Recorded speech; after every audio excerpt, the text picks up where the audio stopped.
Here's the script translated into English, maintaining the exact structure and the new names: Elena, Lucas, Gabriel, Sofia, Costa Clara. My husband, the mob boss, loses his first love due to tragic circumstances. Sofia Duarte could not accept that he was about to marry me. Since then, Lucas Moretti publicly remembers her every day, and our relationship became one of constant emotional tension. Sometime later, when certain people linked to a hostile environment tried to confront me, Lucas stepped in and was wounded during the incident. Although he received immediate attention, his condition weakened rapidly. While he rested leaning on me, he whispered in a voice that was almost fading away, "I protected your life. The promise I made to your mother is fulfilled today. In another life, I prefer that our paths do not cross. I no longer wish to hold a grudge. I just want you to be the girl who used to be on the other side of my door." Then he closed his eyes in peace. I cried in silence, knowing that he would never look into my eyes again. In that moment, I understood how immature and painful the resentment we had held for years had been. After ensuring that the influence of those who threatened us disappeared, I withdrew completely from that environment. One night I woke up in a familiar room. Looking around, I understood that something extraordinary had happened. I was back in my 20-year-old body, just before our engagement was finalized. Remembering everything I had lived through, I rejected the marriage arranged by my father and decided to travel to Costa Clara to take charge of the family business. I would not center my life around Lucas again. I would give him space to be with Sofia. After that day, I kept my distance. Still, an old injury in my leg continued to bother me at times. The night before the engagement, when I went to look for an ointment, Lucas entered with a jar in his hand. He said nothing. He sat in front of me and applied the ointment with care. The gesture took me by surprise. "Elena," he said softly, "you must stop neglecting yourself just to get my attention. Take better care of yourself." His tone, kind but distant, made me lower my gaze. I already understood that the wall between us existed because he didn't feel for me what I had once dreamed. I didn't answer, so his voice hardened a little. "Say something, Elena." "Viana? It's fine. I won't look for you again, and I won't do anything to harm myself either." With some fear, I tugged at his sleeve. "Could you pat my head one last time? Just this once." Lucas hesitated, clearly uncomfortable. "I promise it will be the last time," I said. He sighed and with a slight gesture gently touched my head. "I hope you mean it." He left the room. I remained still. His scent still floated in the air, and I breathed deeply as if it were the last time. I meant it. I wouldn't look for him anymore. The next morning, my father called me to talk about the engagement. Before he spoke, I said, "Dad, I don't want to marry Lucas. I want to go to Costa Clara and take charge of the family branch." He looked at me in surprise. "Since you were a child, you wanted to marry him. What changed?" "I don't feel the same anymore. Now I want to focus on our business. Just that." He sighed. Then he said, "If you withdraw, your cousin Sofia will take your place." I nodded serenely. I wish them the best. I also asked him not to mention my decision to Lucas. I didn't want him to think I was trying to manipulate him. My flight was scheduled for a week later. Leaving the mansion, Sofia intercepted me. "Elena, why don't you simply wish happiness for Lucas and me?" I thought about answering, but it no longer made sense. I tried to keep walking. She grabbed my arm tightly. "Even if you don't agree, I love him." At that moment, Lucas appeared. He observed me harshly. "What have you done now, Elena?" "Nothing, I just want to leave." "Then apologize," he said firmly. "I have nothing to apologize for." Sofia intervened with a soft voice. "Don't talk to her like that. She is just affected by what she feels." He helped her up with a tenderness that pierced my chest. "Even if we were to marry, I could never return your feelings, Elena," he said clearly. "I understand," I replied calmly. "And that's fine." I walked away, limping slightly from an old wound, this time without tears. Days later, while preparing for my trip, I remembered that this was the moment. Sofia would face a delicate situation. I ran to an old mansion, where I found her in the middle of a heated argument with several people trying to intimidate her. No weapons, but words that sought to hurt her. "Enough!" I shouted as I stepped in front of her. "This ends here." My intervention created tension, but not violence. I called for backup, and shortly after, security arrived at the scene. During the process of protecting her, I suffered a twisted ankle and fell to the ground in pain, but I remained firm. Sofia, trembling, looked at me in surprise. "Why? Why did you do this for me?" "Because someone appreciates you too much to see you suffer." Shortly after, Lucas arrived. He looked at me with an expression difficult to read. "If you ever do anything that could cause her emotional harm," he said in a serious but controlled tone, "I will walk away forever." This time it didn't hurt. I knew I had done the right thing. While they retreated, I remained seated in the garden. The sky was clear. I closed my eyes and felt the breeze on my face. I had protected what mattered most to him. And with that, I ended our past. When I woke up, it was already the next day. My father was by my side, watching me with concern. I woke up with the feeling that the world had changed, but it was only my reflection that was no longer the same. The wound in my leg burned not only from the physical blow, but from everything it cost me emotionally to protect Sofia and let Lucas go. I had made it clear that our paths were separating, and that decision, for the first time, didn't hurt. I felt strangely at peace. My father welcomed me at breakfast with a cup of hot coffee and an "I'm glad to see you alive," more sincere than I expected. "The flight to Costa Clara leaves in 3 days, he told me while glancing at the newspaper. "Are you sure you don't want to stay a while longer?" I shook my head. There was no turning back. Upon arriving in Costa Clara, the coastal air and the more orderly streets gave me a false sense of tranquility. My new apartment was modest, but sufficient. I was still moving with crutches, and the city, although less hostile, was unknown territory. The Viana branch was located in a modern building with a metallic gray facade and large windows. The receptionist received me with surprise. Not everyone expected the heiress to appear in person. I formally introduced myself as the new transition director. Within a few days, I noticed something curious. The numbers didn't add up. Missing documents, inflated purchases, incomplete reports. When I asked for a complete audit, they informed me that they had already called someone external. An independent accountant reputed for his discretion and ethics. His name, Gabriel Soto. The first time I saw him was in the meeting room. Tall, thin, but with straight shoulders. Dark brown hair, slightly wavy, a well-groomed beard, and gray-blue eyes that seemed to read everything in silence. His navy blue suit fitted perfectly, without boasting, with a natural elegance. He seemed to be just over 30 years old, but his calm movements revealed experience. "Miss Viana," he said, shaking my hand. "A pleasure to meet you. I am here to help, not to judge." His tone was soft but firm. It reminded me that not everyone was trying to manipulate me. Over the next few days, we reviewed piles of documents and databases together. His precision was impressive. While I struggled with technical details, he seemed to enjoy the process. "There is something that doesn't add up in these transactions," he told me one afternoon. "Here are duplicate purchases, and this supplier company does not exist." I leaned in to look closer, not noticing how close he was. When I looked up, his face was just inches from mine. I felt a sudden heat in my cheeks and pulled away. "Thanks for letting me know," I replied, forcing composure. That was the beginning of something. I couldn't say what, but his way of observing without invading, of speaking without imposing, was uncomfortably comforting to me. That night when I got home, I sat by the window. Outside, it was raining. For the first time in a long time.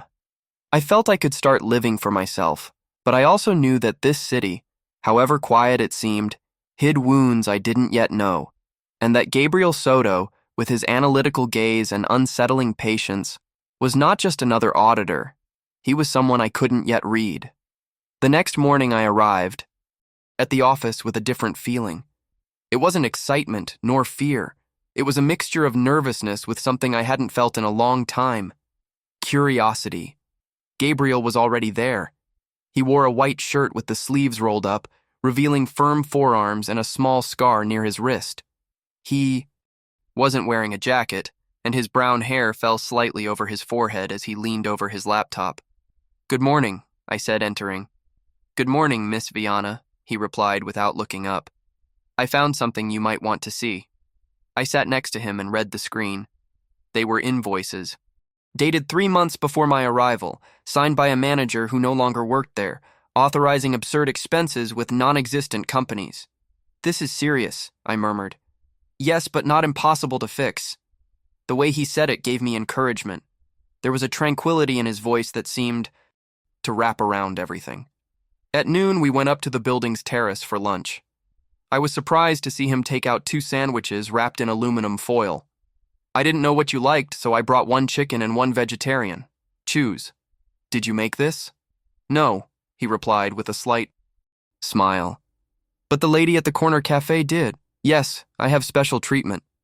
We sat under a parasol, and while we ate, the wind tousled my black hair. I realized that Gabriel didn't talk much about himself, but he listened attentively, and when he spoke to me, it was always with a respectful tone, without condescension. "Were you always this meticulous?" I asked. "Since I was a child, I liked taking things apart. My mother hated that. She said I wanted to understand how the world worked, but sometimes it was better not to know everything." "And what do you think?" He looked at me for a moment, and then lowered his gaze to his coffee. "I think there are things that, when understood, can no longer be ignored." I didn't know how to answer. That phrase stayed with me for the rest of the day. Returning to my apartment that night, I found an envelope with no return address under my door. Opened it carefully. It was a letter. I recognized the handwriting immediately. "Lucas. Elena, I don't expect you to forgive me, but I need you to know that I regret many things. I didn't understand your worth until it was too late. This is not a plea nor a complaint. Just thank you for having loved me, even when I didn't deserve it." I sat on the sofa, the letter trembling between my fingers. I didn't cry. I just felt a strange emptiness, as if something that had held me up for years had finally dissolved. Days passed. Gabriel and I were already working as a synchronized team. He had a prodigious memory. He remembered numbers, faces, signatures, but what surprised me most was his comfortable silence. We didn't need to fill the air with unnecessary words. One afternoon, after a tense meeting with one of the former managers, I stopped in front of the hallway window. The city lights were beginning to turn on. "Are you okay?" asked Gabriel, appearing by my side. "Yes, I'm just tired of pretending everything is fine." He said nothing. He simply stayed there. "Why don't you ask me about Lucas?" "Everyone does." "Because I'm not interested in who you were with him. I'm interested in who you are now." I turned toward him, and for a second our eyes met with a clarity that hurt. I looked away first. "I don't know if I'm ready to be someone new." "Then, let's start by being no one. Just being here." Now I looked at him again. In his serene face there was a silent promise. He wouldn't rush anything. He wouldn't demand anything. He would only walk by my side if I allowed him to. Returning to my hometown, even if only for a few days, was stranger than I imagined. The air, the streets, even the old lamps of the Rose Mansion. Everything felt familiar but distant, as if I were now observing it through fogged glass. My father had asked me to attend a meeting with some family partners, and although the trip was short, I couldn't avoid a pang in my chest upon returning. The event was held at the Westbrook Conservatory, an elegant place with high glass ceilings and golden chandeliers. I wore a simple black dress of flowing fabric that moved softly when I walked. No one expected me there, and that was exactly what I was looking for until I saw them. Lucas, with his classic black suit perfectly tailored, no tie, the top button of his shirt undone, hair shorter than before but just as messy, his posture straight, his way of scanning the room, just like always. Beside him, Sofia wore a sky blue dress, the exact color of her name, with her blonde hair gathered in a low bun. Her cheeks were pale, and although she smiled, there was stiffness in her jaw. They didn't see me. I kept to the windows in the back, where the shadows were allies, but something didn't fit. Sofia spoke little, and although Lucas looked at her, he didn't seem truly present, as if both were there out of obligation. After an hour of feigning interest in insipid conversations, I retreated to the back garden by the marble fountain I had known since childhood. I heard the crunch of footsteps on the gravel. "Don't turn around. I knew you would come," said a soft voice behind me. Sofia. I turned slowly. Her light eyes held a different intensity. She seemed nervous, almost trembling. "I just want to talk," she said quickly. "I didn't come to argue, please." I nodded. We sat on one of the stone benches, side by side, like two old acquaintances who no longer knew how to speak to each other. "Are you okay?" I asked, surprised by the tone of my own voice. She took a deep breath. "I don't know. Since you came back, I feel like everything I had built started to crack." I remained silent. Lucas isn't like before. He's distant. Sometimes he leaves for hours. Sometimes he talks to me about you. My heart skipped a beat, but I contained it. "You shouldn't tell me that." I murmured. "I know, but I need you to know something. What happened that day when you defended me, I didn't forget it." I turned to look at her. Her eyes were damp. "I have lived my whole life being seen as the fragile one, the protected one. I never knew if it was out of love or guilt.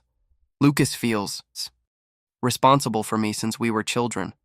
Since your mother..." She stopped. My breathing stopped. "Since my mother what?" Sofia lowered her gaze. "She saved us both, in a fire when we were 5 years old. I didn't remember it well, but recently I found a letter from your mother to mine. It was she who got us out of the burning room. Lucas knew it all along. That's why he swore never to leave me alone. Not for love, for debt, for..." I felt an invisible weight falling on me. For years I believed I was the one living in Sofia's shadow, but perhaps she was also living trapped in a promise. "And now I no longer want to be the reason someone stays," she whispered. "I want that if Lucas is with me, it is because he chooses me, not because he owes me his life." We stayed there in silence under the moon. We were no longer rivals. We were women broken by the decisions of others, trying to find some truth among so many masks. When I left that night, I knew something had cracked between her and Lucas. Not because I had returned, but because finally, Sofia was beginning to see clearly, and Lucas too. I returned to the hotel that night without talking to anyone else, my mind repeating a single idea. My mother saved Sofia, and he knew it all along. I slept little. At dawn, I asked for the car to be prepared to go directly to my father's mansion before returning to Costa Clara. I needed answers. He received me in his office, a man of just over 60 years, gray hair impeccably combed. His dark suit as firm as his character. His face showed concern, but his bearing remained unshakable as always. "Elena," he said calmly, "I thought you would go straight to the airport." "First, I need to know the truth," I replied, closing the door behind me. "About Mom, about Sofia, about Lucas." There was a brief silence, not of surprise, but of resignation. "I knew you would eventually ask," he murmured, walking to a display cabinet. He took out a rectangular box of dark wood and placed it in front of me. "This letter was for you, but I didn't think you were capable of understanding it. Until now." I opened the box with trembling hands. Inside was a letter with our family seal. The handwriting was delicate, elegant, my mother's. "If you are reading this, it is because the time has come to learn that love is not always made to be returned. Years ago, I saved the lives of 2 girls. One of them was you, the other, Sofia. I didn't do it for heroism, but because no life should be decided by fear. Lucas knew. He swore to take care of her, but care without freedom is not protection. It is a chain." I felt a lump in my throat. "If you ever fall in love with someone tied by memories, let him go. The true act of love is to release that which was not born to stay. And if one day someone chooses you, let it not be out of gratitude, but out of bravery." I couldn't continue reading. I closed the letter gently. My father remained serious. "Your mother was stronger than anyone imagined," he said. Lucas has always acted out of honor, not out of love. I nodded, containing my emotions. And now what will you do? He asked. Move forward, I replied firmly. I don't want anyone to love me out of duty or stay out of guilt. Before I left, my father looked at me with unusually soft eyes. Elena, I am proud of you. You are finally living for yourself. I couldn't answer. I simply nodded and left. Hours later, already on the flight to Costa Clara, I watched the clouds through the window. Without sadness, without anger, just a new calm. I thought about my mother, her quiet strength, and how somehow Gabriel had started looking at me not as the broken woman I was, but as the one who was learning to rebuild herself. Upon arriving, I found him waiting for me at the building's entrance. He wore a charcoal long coat, his hair slightly messed up by the wind. His gaze was fixed on me without hurry. Welcome back, he said. Thank you, I replied. He didn't ask anything. And I knew in that instant that sometimes the greatest show of respect is silence. We walked toward the building. For the first time, I didn't feel the weight of the history I had left behind. I simply felt that something new could begin. During the following days, something changed subtly between Gabriel and me. It wasn't a sudden leap or an obvious romantic tension. It was something much more delicate, a comfort built in silence, gesture by gesture. The office became less gray when he was there. Sometimes he brought coffee before I asked for it, or remembered how I liked reports organized by color without mocking me. He had learned my patterns, and I his. One afternoon, while reviewing the last batch of emails for the quarter, I noticed that Gabriel had remained silent. For longer than usual. He was leaning slightly against the window frame, arms crossed and gaze fixed on the horizon. Is something wrong? I asked.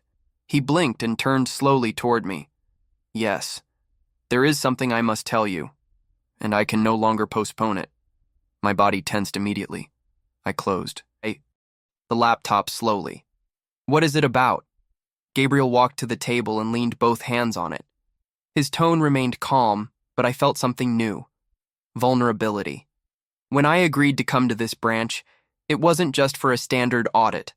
I was hired by a superior council within the Viana group.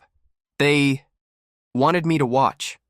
They suspected that someone in your family was using this headquarters for illegal purposes. My throat closed for an instant. I stood up slowly. You were spying on me? Not exactly. I never investigated you personally. When I arrived and saw who you were, I already knew your story, what you lived through, your fall, your return. I read everything available, even the internal reports about your past with Lucas. I felt a mixture of rage and disappointment. So, all this was a sham, I murmured. Your silences, your support, the way you look at me was part of the plan. No, he said quickly, taking a step closer. It was the opposite. The plan ended the moment I saw you defending this office as if it were worth more than your own last name. When you said you wanted to clean everything up, when you faced corrupt managers without backup, I decided not to hand over the reports. Not a single one, because I understood that you were going to do it on your own without needing to betray anyone. My breathing was heavy. I sat down again, feeling dizzy. Why are you telling me this now?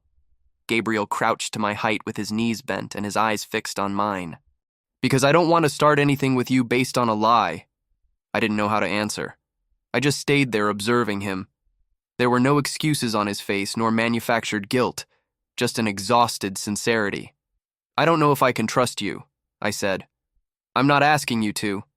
Just know that it wasn't love I felt when I accepted this job, but what I feel now isn't that either. I looked at him confused.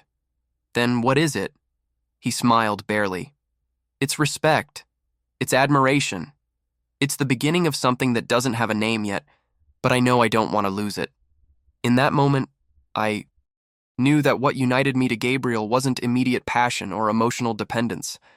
It was something rarer, purer, an intimacy based on truth, however painful it might be. I stood up, observed him for a moment, and extended my hand. Let's keep working, but this time without secrets. He nodded and squeezed my hand firmly. From that day on, Something had broken between us, but something had also been born. The following days were marked by a new rhythm. It wasn't peace, but it wasn't conflict either. It was a useful tension. Gabriel and I worked more synchronized than ever, and this time, not out of obligation, but by decision. The audit progressed. Every folder, every digital file, every electronic signature was analyzed meticulously, and it was precisely in that process where we found the pattern. "Look at this," he told me one morning, placing a manila envelope on my desk. "Crossed dates, duplicate amounts, and payments to a tempered glass company that doesn't appear in the National Registry." I took the folder quickly. Bellagio Glassware, S.A. An elegant name, but fake. What was special about that company? Gabriel opened his laptop, typed quickly, and turned the screen toward me. It was used as a screen for moving export funds. They falsified invoices to justify shipments that never happened. Money went out but never came back. And do you know who authorized it? I nodded slowly. Roberto, the previous director, and someone else signed next to him. A certain LST. My fingers froze on the paper. LST. Lorenzo Soto Tissot. Gabriel looked up surprised. You know him. He was a friend of my father, one of those who always seemed too interested in business, but to whom you could never say no. Gabriel closed the laptop. We need to report this. It's too big for us to solve alone. I know, I said, taking a deep breath, but I want to do it publicly. I don't want this buried in silent agreements. He stared at me. Are you sure? I'm tired of protecting names for old loyalties. If we are going to clean this company, let it be from the root. That night, I organized an internal press conference. Only employees, no media, but I recorded every word. I stood in front of more than 30 people with fluorescent lights illuminating my face mercilessly. For years, this branch was used as a channel for improper activities. No more. Under my leadership, we are not going to allow the Viana family legacy to be stained by corruption. The room fell silent. Gabriel was standing at the back, arms crossed, with an expression I couldn't decipher.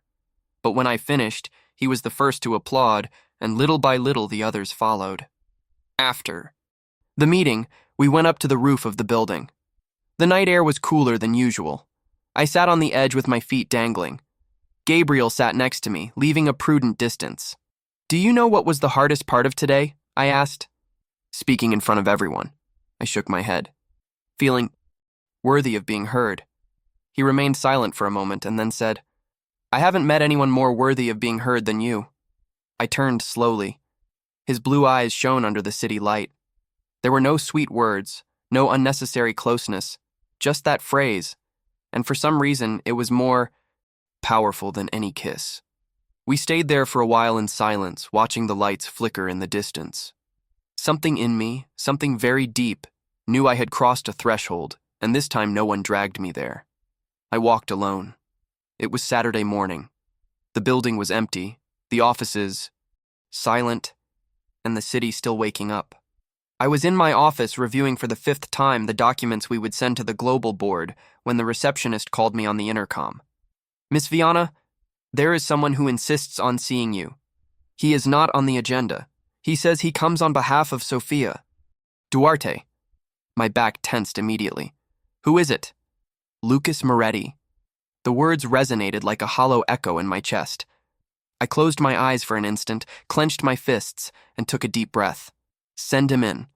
When I saw him enter, it was like observing an embodied memory. The same firm walk, the same gray coat over his shoulders, his black hair shorter with his temples starting to show silver threads. He seemed thinner, duller. Elena, he said in a low voice. Lucas, I replied with studied neutrality. I didn't think you would come. He held a folder in his hand, placed it on the table, and pushed it toward me. Sofia is gone. My fingers froze on the edge of the folder. What do you mean? She moved to Florence 2 days ago. She left this for you. She says she no longer wants to continue in the middle of what was never hers. I opened the folder. Inside was a handwritten letter. Elena, you freed me from a role I didn't know I was playing. I left not because I lost, but because I understood that I was never in the game. Thank you for protecting me, even when you had no reason to do so.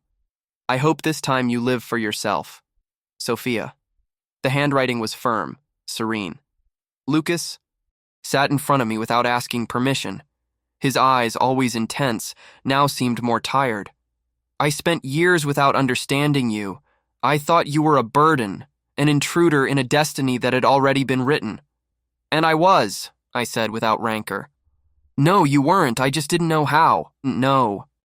To see you. We remained in silence. The light entering through the window fell on the carpet between us, forming an invisible line. Neither crossed it. Did you come for redemption? I asked frankly. No, I came to return something that belonged to me. The truth. I stared at him. I confused. Loyalty with love. I stayed with Sofia out of a promise, not desire. And with you, I hated you because you reflected me. Because you were also trapped. Because you reminded me of everything I wasn't capable of feeling. His words hurt and relieved me at the same time. You don't have to say more, I interrupted. I'm not looking for apologies or explanations. I just want to live in peace. Lucas nodded, stood up slowly. I understand, and I'm glad. Because for the first time when looking at you, I don't feel guilt. I feel admiration. At the door, he stopped. Gabriel is different. I see it in, how he looks at you. Don't ruin it because of what we were. And without waiting for an answer, he left. I was left alone with the letter in my hands. For years, I was the woman in the shadow, the one waiting for something that never arrived. And now, for the first time, I expected nothing. I was. Just ready to receive whatever chose to come. Monday arrived with a deceptive stillness. After Lucas's visit, I felt as if something inside me had been drained. Not sadness, not relief, just a new, unoccupied space. I concentrated on work with more discipline than ever. Gabriel, as always, respected my silences. He didn't ask about the letter or the visit. Sometimes he limited himself to coming in, leaving coffee, reviewing documents with me in silence, and leaving. 3 days later, I received a message in my inbox with no sender. Clear, it just said, "Can we talk?" This time without recriminations. Lucas. I decided to answer. One single word. Okay. We met at a discreet cafe downtown, one of those unpretentious places with aged wooden tables and the scent of cinnamon floating in the air. He was already there when I arrived. He wore a dark leather jacket, less formal than usual. His hair, still damp from the rain, fell slightly over his forehead. Thanks for coming, he said, standing up. I nodded without smiling. I sat across from him. I'll get straight to the point, he started. I'm not coming to ask you to get back together. I know that is very far from possible. I looked at him without saying anything. I waited. I just want you to let me try. Not to recover the past, but to create something different, new. My heart didn't race. My hands didn't tremble. I just felt a distant peace, like someone who no longer fears the ghost that used to haunt them. No, I replied with a clear voice. He blinked, surprised, but didn't defend himself. Okay, he said, taking a deep breath. Then, at least let me accompany you as a friend. No. His expression hardened barely. His lips tightened. And if one day you feel you can forgive me, he insisted, would you look for me? I looked him in the eyes, and that time I didn't see the Lucas Moretti I loved. I saw a tired man, someone seeking comfort where there was no longer affection. No, I said for the third time, because I don't need to forgive you. I already did, but I don't confuse forgiveness with the desire to share the future. We stayed in silence for a long time. The murmur of the cafe filled the voids between us. Finally, he nodded slowly. That is the most honest thing anyone has said to me in years. We said goodbye without hugs, without contact. Just one last look. This time not of resentment or sadness, just acceptance. Returning to the office, Gabriel was in the common room reviewing notes. He wore a light gray sweater, his hair a little longer than when I met him. He observed me from his spot, and when I returned his gaze, He understood that something had changed. I approached and sat across from him. "I told you I didn't know if I could trust you," I reminded him. "I remember," he said in a low tone. "Now I know I can." Gabriel didn't smile with enthusiasm. He only nodded as if he knew that phrase didn't need celebration. It was by itself a key that he opened new doors, and I, for the first time in a long time, was ready to walk through them. Months later, the building that was once plagued with administrative shadows and murky numbers now breathed transparency. The walls had been repainted, the windows were opened every day, and even the staff seemed to walk with a different rhythm. There was something different. There was a future. Gabriel and I had officially become partners. We had bought a majority stake in the branch, renaming it Viana Soto Consultants and disconnecting it from the old ties. Many thought it was madness to detach from the weight of the surname, but for me it was the first step toward true independence. My father, surprisingly, was one of the first to call me to congratulate me. "I never imagined you would have the courage to detach yourself from the legacy," he said over the phone. "But I'm glad. The name can way more than it helps." "Thanks, Dad," I replied with a smile he couldn't see but felt the same. He even traveled to visit the new offices. Seeing him enter through the glass door, his dark blue suit and perfectly combed hair, I remembered the version of myself that so desired his approval. And, although today I didn't need it, it was beautiful to receive it. "I was wrong about you many times," he told me while we toured the place. "I thought you were fragile, capricious, but you were just raw courage." That day, we ate together for the first time in years. It was a silent meal, but full of respect of those that don't need conversation to mean something. Meanwhile, Gabriel had become more than a partner. We weren't a couple, not yet, but there was a tacit understanding between us, a soft attention that didn't pressure, didn't demand, just waited. One night, he invited me to a business gala at one of the most luxurious hotels in the city. It wasn't his style. He preferred small meetings, discreet dinners, but he told me that this time he wanted the world to see me as the new face of our company. I wore a dark green dress, simple cut but elegant, with my hair gathered in a low bun. Gabriel, in an impeccable black suit, with his beard more polished than usual, offered me his arm with a quiet smile. "Ready for them to judge us?" he said in a low tone. "Let them look," I replied, intertwining my arm with his. During the event, I was introduced as the executive director of the new consortium. There was applause, polite laughter, but above all, there were new looks. I was no longer the daughter of nor the ex of. I was Elena Viana, on my own merits. When the evening ended, we walked to the car under a starry sky. Before getting in, Gabriel stopped and looked at me. "There is something I want to tell you, and if you let me, I will do it only once." I nodded, my heart beating fast. "I am in love with you, Elena, not the surname, not your story. You, the woman who built all this with trembling hands but a firm heart." I didn't answer. I just looked at him deeply, and then kissed him. It wasn't a passionate or snatched kiss.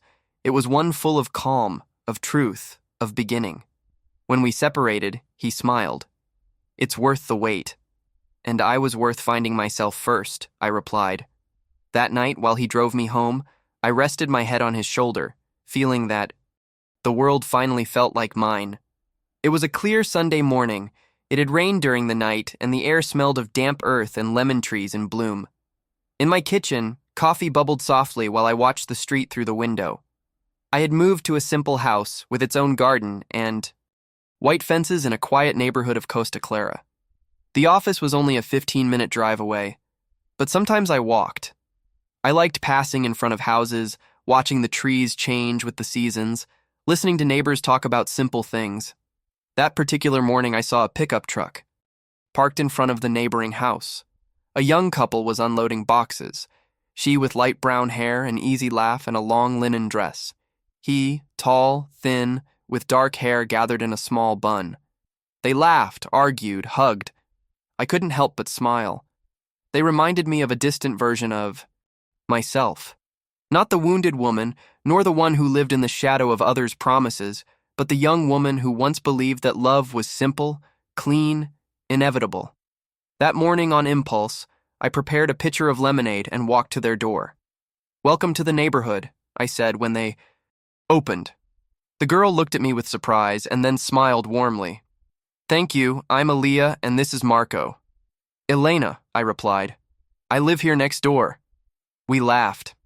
It was so simple, so human, so far from the world I once knew, full of dense silences, unread letters, and promises loaded with guilt. When I returned home, Gabriel was in my living room glancing through one of the reports we were still reviewing before the meeting with investors. He wore dark jeans, a linen shirt with sleeves rolled up, and his inseparable reading glasses. He had left his beard a little longer, and his hair fell softly over his forehead. He was handsome, effortlessly. I sat next to him, and he looked at me over his glasses. "Did you say hello to the new neighbors?" I nodded. They reminded me of us, when we still didn't know what we wanted. Gabriel left the report on the table and took my hand. "And now that you do know, what will you do with that?" I looked at him, not with doubt, but with certainty. "Live it." We stayed there for a while in silence. The television on without sound, the wind gently moving the curtains, the sun entering through the windows. Life wasn't perfect, but it was ours. Before lunch, we decided to go for a walk. We walked aimlessly, as if we had all the time in the world. And perhaps we did, not to compensate for the past, but to build something new without ghosts. Returning home, just as we crossed the gate, I looked at the facade of my home and remembered something. Lucas's words years ago. "I just hope you will always be the girl next door." And I was, but not for him, for me.